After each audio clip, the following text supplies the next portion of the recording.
So it's the beginning of day 5, and we are headed back to Winston-Salem, North Carolina. We do have a few things we're going to do on the way back, though, that might interest you. We're going to Luray Caverns and Fort Washington. So let's finish packing up this mess and hit the road. So we made it to Fort Washington. This is Battery Decatur behind me, which is decaying, oddly enough.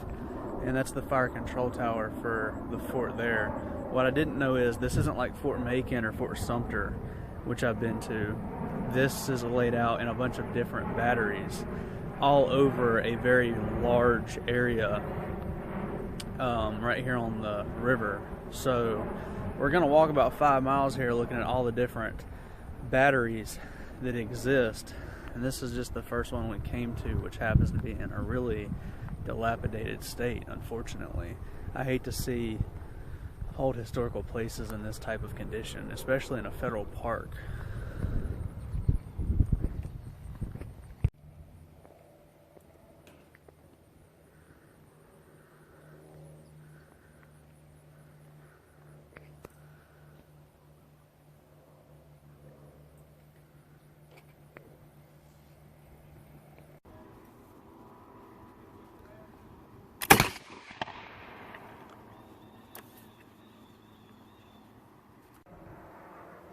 So we're here on Fort Washington looking down the Potomac. We'll look back up towards the city there. This is probably the best view in the entire fort. That's the main entrance gate right there. One of the large two-story buildings. Here's the other one, and what cannons are left from the property. I'm standing on a cannon deck. Over there is where they cooked at, and kind of that triangle right there, peaked roof. Very, very cool place, but way too much to talk about in this video. I did shoot a ton of footage where I was going to show everything I found in here. It is way too much to put in this video, so it's going to go into another video about nothing but this property here at Fort Washington. So be sure to check that video out.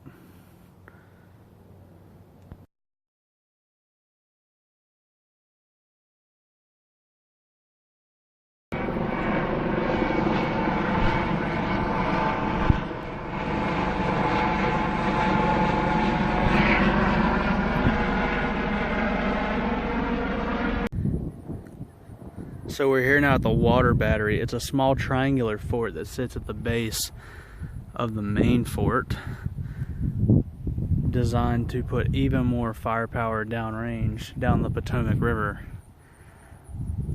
coming from the ocean. A lot to talk about here as well that will go in that second video.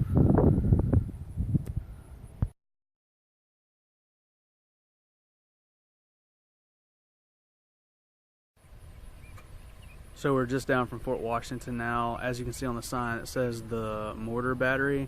This is actually called Battery Meigs, but it is falling apart, much like some of the others around here, and has been heavily graffitied and not well kept.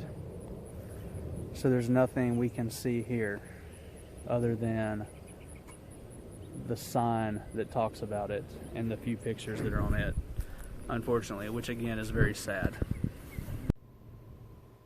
So we're leaving Fort Washington now. There's a lot of batteries that we didn't get to see here. There's batteries Emory, Wilkins, Smith, and Manny, which were all different gun emplacements here on the property. We couldn't get to because they're back in the woods, a lot of walking, and we didn't have time for that today. Most of them are not well kept anyway. As you could see, the only place that was really well kept was in fact Fort Washington itself. All of the other forts were in a pretty dilapidated state, which is sad considering that this is in fact a federal park.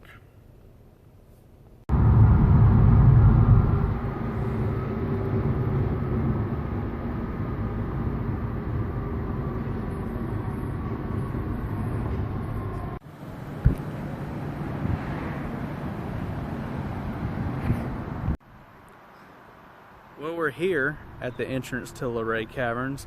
I wanted to point out this car that's not in the parking lot. It's in the grass field on the other side of the parking barriers. I can only imagine how this happened. It's probably two old people and someone's like, George, this isn't a parking spot. George, it's not a park spot. Shut up, bitch, it'll be fine. Damn, been doing this for 47 years. I park where the fuck I want to.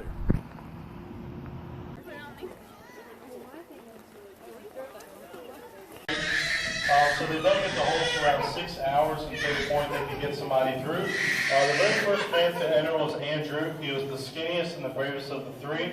So he actually entered through that area of the Black Cross, and then he slid down the hill next to the stairway. Once he got to the bottom, he put his lantern up in the air. And the very first thing that catches out was this formation that's in the middle of the room.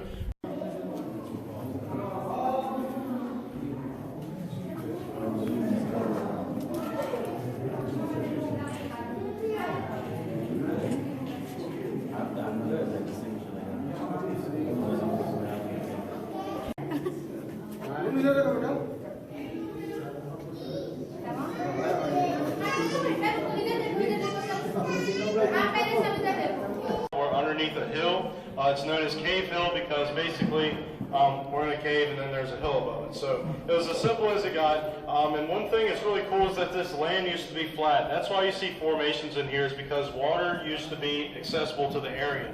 And it wasn't until the land started to shift, this hill developed, and then that's when all the water stopped coming in, because this hill, it acts as a natural umbrella, so it's shedding all the water off to the sides. The next two stops that we're about to see, they will be very dry as well. This hill is actually so large it covers a total of those three areas, so that's why it's going to be dry for the next two stops. Because of its size.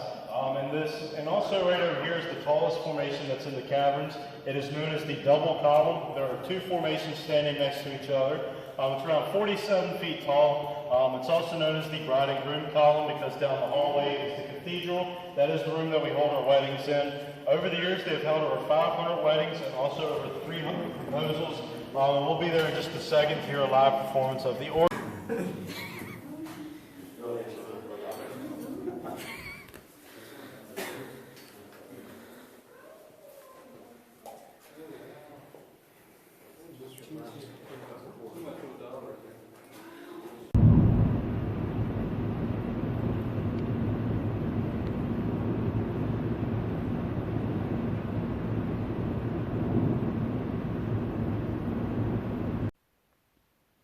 So we're officially back home in North Carolina now. In front of you is my patch wall.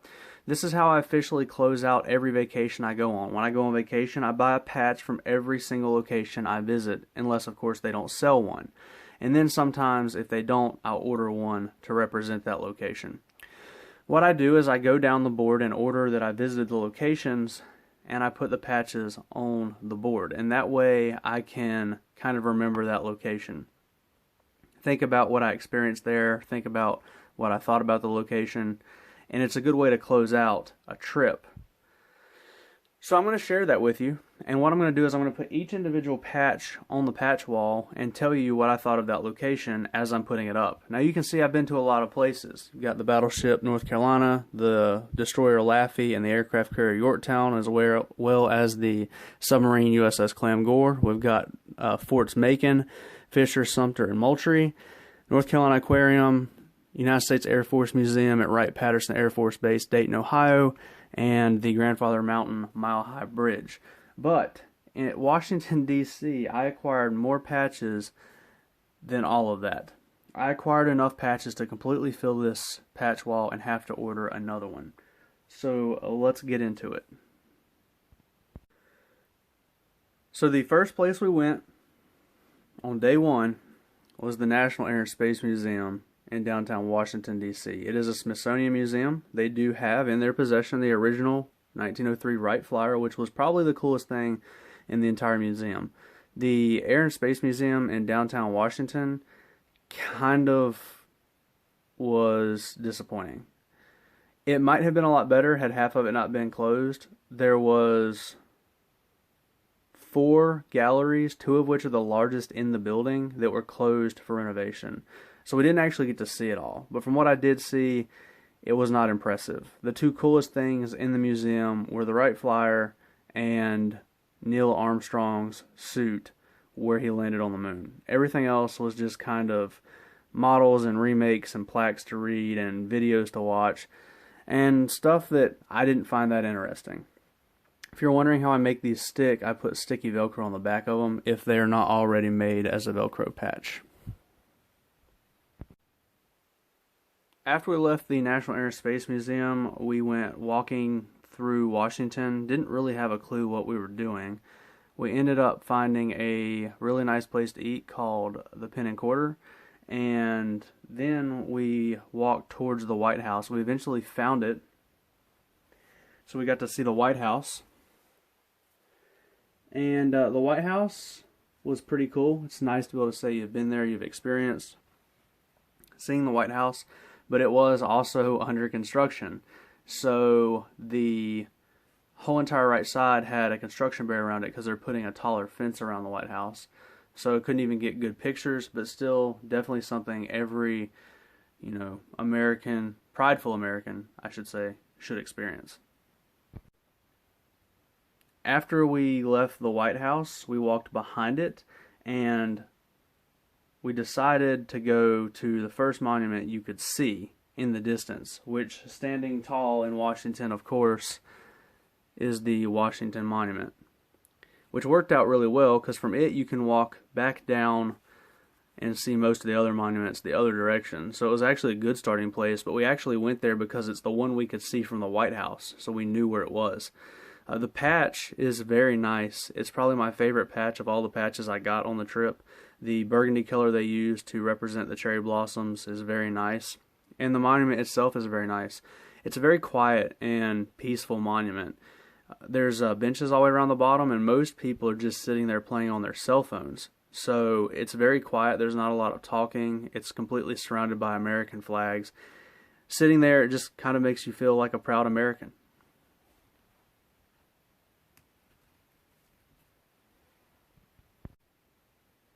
From the Washington Monument, we walked across the road to the World War II Memorial. I could not find a patch for the World War II Memorial, so we continued walking. We walked down the side of the reflecting pool, and then we came to, see if you can guess it, the Lincoln Memorial. The Lincoln Memorial is a very humbling experience. It was the most crowded of all the monuments we went to. There was almost no way to climb the steps because everyone was sitting on them like they were a bleacher. The steps were covered in people. It took me 20 minutes just to take a picture of Lincoln's statue in the memorial because of the number of people around it. It was a very crowded location, but it's a very historic location because you think Obama spoke in front of it, so did Martin Luther King. Many presidents and important people have spoke at the Lincoln Memorial and chose it for its significance, as Lincoln was probably the most influential president in U.S. history. So definitely something you should see if you go to Washington. It's a must. From the Lincoln Memorial, we walked diagonally for a very short distance to the Vietnam Veterans Memorial, a very quiet memorial as well, like the Washington Monument. Almost nobody was talking. It was very peaceful, just people kind of respecting the wall, looking for names, taking pictures. Just a very nice memorial to visit as well. Definitely something you need to do if you visit Washington.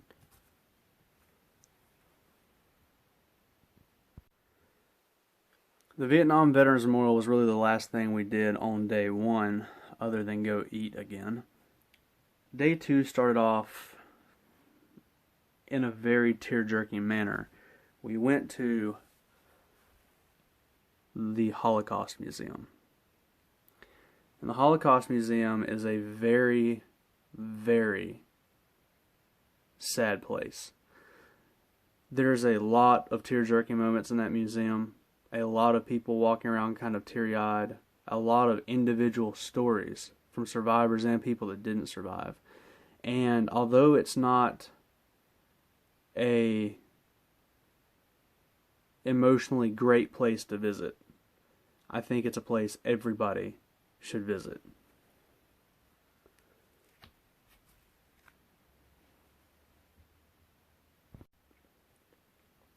After we left the Holocaust Museum, we ate at a very cool pizza place called And Pizza. It's basically like a Subway for pizza. They lay the dough down and you go down a line telling them exactly what you want on it. They have all natural sodas as well. Great place to eat. And it was just around the corner from Ford's Theater. So we made the decision to go there. Absolutely 100% glad that we did that. We were originally going to go to the Spy Museum, but we decided to go to Ford's Theater because it was raining and it was closer to the subway station, so we didn't have to get rained on as much. Ford's Theater, if you don't know, it's the location that President Abraham Lincoln was assassinated at. It's a very cool place. You get to see the actual Derringer pistol that killed the president. You get to see the pillow that his head laid on that's soaked in his blood. You get to see the actual bedroom he died in, the actual booth that he was sitting in when he was assassinated. It's very cool. A park ranger stands up and tells the story for 15 minutes about how it all happened. He goes into all the details about how the guy that killed the president, John Wilkes Booth, didn't even plan to kill the president. He got his mail at that theater because he was an actor. He came in, they were decorating the theater for the president. He saw all that, and he was like, well, the president's going to be here. I can make my move and make a big change in government tonight. And he had already attempted years earlier to kidnap the president before the Civil War ended. Now it's over. Kidnapping him won't do anything, so he decides to make the move and kill him. Had he never went to the theater to get his mail and seen them decorating, he would have never known the president was going to be there, and Lincoln would have never been killed. It's a fantastic place to visit. There's also a tower of books in the gift shop at the Peterson house, which is the house he died in across the street from Ford's Theater. And it's 5 stories tall, and it contains every book ever written about Lincoln. It just shows how influential Lincoln was to the United States, to other presidents, to writers and leaders and people like that. So I know I probably talked about this one the most, but when you go in to the museum across the street at the Peterson house, you realize that most of the way of life we're used to today comes from Lincoln's ideas. He was assassinated, but other presidents carried on his ideas of everyone being equal and everyone living happily. And really, we have him to thank for most of the things we take for granted today as far as a society. And you'll learn that if you go there, so it's definitely worth you going there. So Ford's Theater was the last thing we did at the end of day 2, and on the beginning of day 3, we decided to go to Arlington National Cemetery. Arlington Cemetery had a lot of stuff I wanted to see. There was the grave of Jonathan Letterman, which is the father of pre-hospital medicine. There was the nurse's memorial because the person I was with, she's a nurse. There was Audie Murphy's grave. There was Robert E. Lee's house, known as the Arlington House. A lot of stuff I wanted to see. And of course, the changing of the guard at the Tomb of the Unknown Soldier, also known as the Tomb of the Unknowns. But there was a 40-mile-an-hour wind. It was overcast and sprinkling rain. There were no maps. I didn't buy a map because I figured there'd be some in like standing cases around the cemetery. There are not. So the only thing that was very vividly labeled is that every single intersection there was a black sign that pointed towards the Tomb of the Unknowns. So we got to see the changing of the guard at the Tomb of the Unknown Soldier. We also watched 2 wreath-laying ceremonies at the Tomb of the Unknown, and then we basically left because the weather was horrible and we didn't have any directions to find anything else we wanted to find. So we made the decision to find something to do indoors and go back to Arlington another day. The changing of the guards, by the way, is absolutely worth it. You see videos and stuff of it, but it just doesn't convey what it's really like in person. It's definitely something you have to experience if you go to Washington and you're a patriotic person. So with Arlington kind of a bust because of the weather and getting lost, we decided to find something to do inside. We went to the National Museum of American History, which, as you can see, their patch just has this flag on it that says Star Spangled Banner. They have in their possession the real American flag that inspired the Star Spangled Banner, which you would have seen in my video if you watched them all. And that's pretty much all that's in that museum that's interesting. I hate to say it that way, but just like most stuff in Washington, it was half closed for construction. Almost the entire third floor was closed for construction. The exhibits they did have just weren't impressive. There was a train from Salisbury, North Carolina, which is kind of close to where I live. That was kind of cool, but there's a rail museum in Salisbury that has, like 40 trains. So nothing I haven't seen before. The military exhibits were just lacking. There's a section called America at War, and I legitimately have firearms in my safe in this house that are nicer than the stuff that was on display there. Like, they had an M1 carbine, which was almost a valueless M1 carbine that had rust and stuff on it, or it had a pretty bad patina. And my M1 carbine's more museum quality than what they had displayed. The entire first floor is very childish on one side. When you walk in, there's a Batmobile, there's cartoons, superheroes, Captain America's shield. Just not what I expected. When I think of the National Museum of American History, I want to see like historical documents and, stuff that was used in the Revolutionary War and, very important figures in our histories, items like maybe Abraham Lincoln, some of his stuff, or, some other president, just something like that. And that's not what that museum was. It was totally a lackluster experience. I had hyped it up to here, and it was way down here. And that's really the same thing with the Air and Space Museum in downtown Washington. All of the Smithsonian's were just not what I expected them to be. So that's all we did on the third full day, I should say, in Washington, D.C. On the fourth day, we started off by going back to Arlington National Cemetery to see the stuff we didn't see the day before. This time we paid $15 for a trolley service. It takes you all over the cemetery and has basically little bus stops. You can hop on it, hop off whenever you want to see whatever you want to see. So we ended up going to Audie Murphy's grave, which is something I wanted to see. Jonathan Letterman's grave, something else I wanted to see. The Nurses Memorial, the memorial to the USS Maine, the Space Shuttle Memorial, which is dedicated to the astronauts that died in the Challenger accident.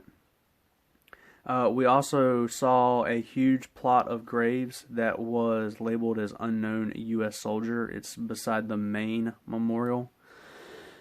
And then we went to the first place I could find a patch for while I was there, the Arlington House, which is Robert E. Lee's house on the Arlington property. Arlington House was closed for construction, which is not really a surprise. Everything in Washington was closed for construction. You could take pictures of the outside, but you couldn't go inside. This is kind of one of those things, like I really wanted to see it, but I don't really know how good it is to go see it because it was closed.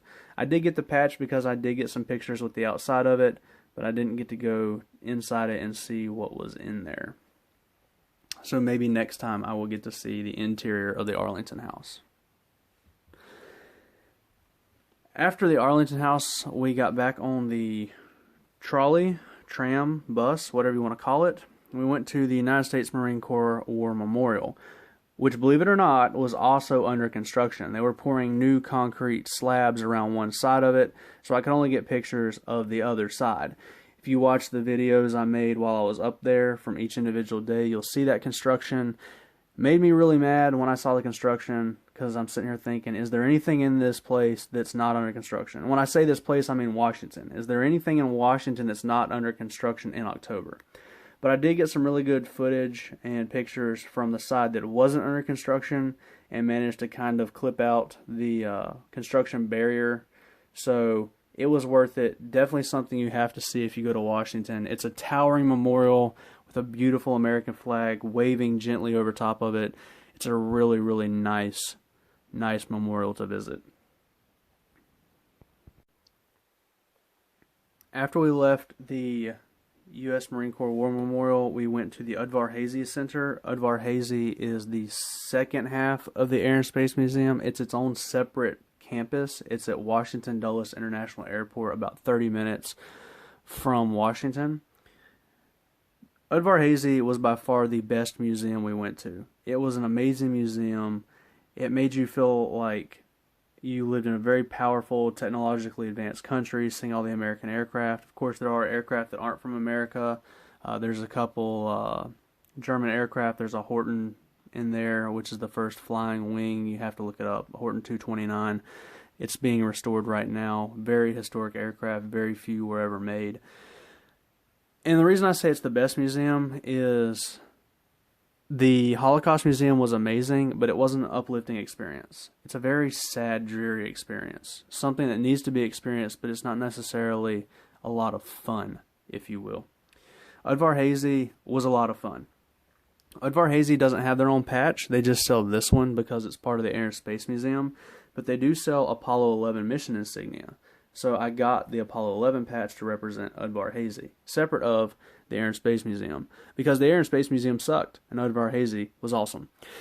Let's just talk real quick about what was in Udvar-Hazy that made it so cool. Apollo 11 is there, the real command module. Apollo 11, of course, being the first of the Apollo missions to land on the moon. Buzz Aldrin, Neil Armstrong, and Michael Collins were the crew of Apollo 11. Michael Collins did not land on the moon. He had to continue to pilot the Apollo 11 command module around the moon while the other two landed, Buzz Aldrin and Neil Armstrong, of course, being the first men on the moon. It is there, the real one. I didn't get to see it because it was in storage or on loan, is what it said, but their training module, called a boilerplate unit, is there, so I did get to see the Apollo 11 training module. The Space Shuttle Discovery is at Udvar-Hazy, the real Space Shuttle Discovery, and that is amazing to see. The space shuttles are much bigger than they look in pictures. They are massive vehicles. Very cool to see Space Shuttle Discovery. And another very historic aircraft on display there is Enola Gay. Enola Gay, a B-29 Super Fortress that dropped the atomic bomb known as Little Boy on Hiroshima during World War II. Which is really cool for me because I've seen the other B-29. There was two B-29s that dropped atomic weapons during World War II, Enola Gay at Udvar-Hazy, and Boxcar at the U.S. Air Force Museum at Wright-Patterson Air Force Base in Dayton, Ohio. So I got to see both of them now. Boxcar dropped the atomic weapon known as Fat Man on Nagasaki. So very cool experience. Udvar-Hazy is by far the most time-consuming thing I went to, though. You need all day to go to Udvar-Hazy. We almost didn't get to see it all because we had went to Arlington first, and we were there when it was closing. I think it's pronounced Udvar-Hazy, but when it was closing, there was an automated system that kept saying, the Udvar-Hazy Center is closing soon. The Udvar-Hazy Center is closing soon. And I think the automated system just doesn't know how to pronounce it, but it was kind of funny. So that pretty much rounded out Day 4 in Washington, D.C. So going into Day 5, we checked out of our hotel and decided there was two places we wanted to go on our way back. You saw those places in this very video, so we're just going to throw up some patches and be real quick about what we say about them. We first went to Fort Washington. Fort Washington was really cool, but in really bad shape. Battery Decatur, Smith, Manny, Meigs, they're all falling apart. They're just crumbling to pieces. The only thing that's actually kept up to any extent is the main part of Fort Washington, and even it has vines growing all around it. Some of the doors are busted and broken and need to be replaced. Wasn't real impressed with the way it was kept. It is certainly the worst kept fort I have ever been to. Macon is pristine as can be. Fisher is being eroded by the ocean, but what's left of it they keep in really good shape. Sumter and Moultrie are also both in really good shape and well kept. So Fort Washington was really cool. It had a lot of features that none of these forts had and was a really different design comparatively, but was the worst kept of all of them. After Fort Washington, the last place we went on the trip was Luray Caverns in Virginia. And Luray Caverns was a very beautiful experience, but my experience there got tainted by a bunch of Indian people, like Indians with the dot in the forehead, not with the feather, if that makes sense to you. Indians from the country of India is what I'm trying to say. There was a ton of them in there. They had a lot of little kids that wouldn't stop screaming. You can hear that in this very video. If you watch the whole thing, you would have seen it. and it was just aggravating. And the most aggravating thing about the Indian group of people is that they were told multiple times by the tour guide, stop touching stuff. Do not touch the formations. It makes them stop growing. It makes them change colors. You're going to mess stuff up. They were told that constantly. And there's a set of scrambled eggs, as they call it. It's like two little formations that look like scrambled eggs in a bowl.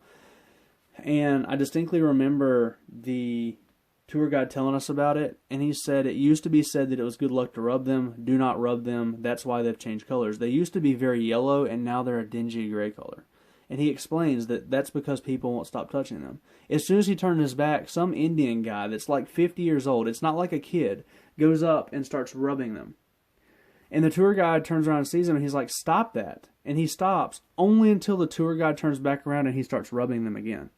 And I got smacked a little bit by the person I was there with because I started to say something really mean and got stopped about halfway through it. But what I was trying to say to the guy was, I'm going to go to India and I'm going to whip my fucking dick out on Buddha's lap at your Buddha temple, and we're going to see what you think about that since you can't respect our shit.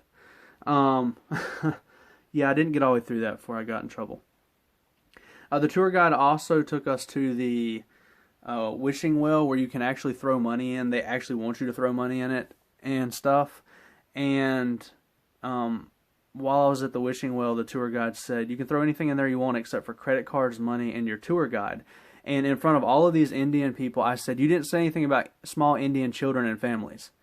So I kind of got smacked around for that too, but I was just really, really mad. Like, as if it wasn't enough that the crying, whining, screaming, and talking really loud from all these people wasn't ruining it for everybody else, they're disrespecting the place after they've been told to stop doing something. It really made me mad. The tour guide later told me that the reason that there's so many of them there is that they had built a Buddha temple up on top of that mountain. And there's some kind of religious leader that operates in that area. And people come over from India to go up there and worship. And while they're here, they go to the Luray Caverns. And that's why there's so many of them there. My comment, of course, back was, well, if their ass is going to be here, they need to respect our stuff, because they'd be mad if we went over to India and disrespected their shit.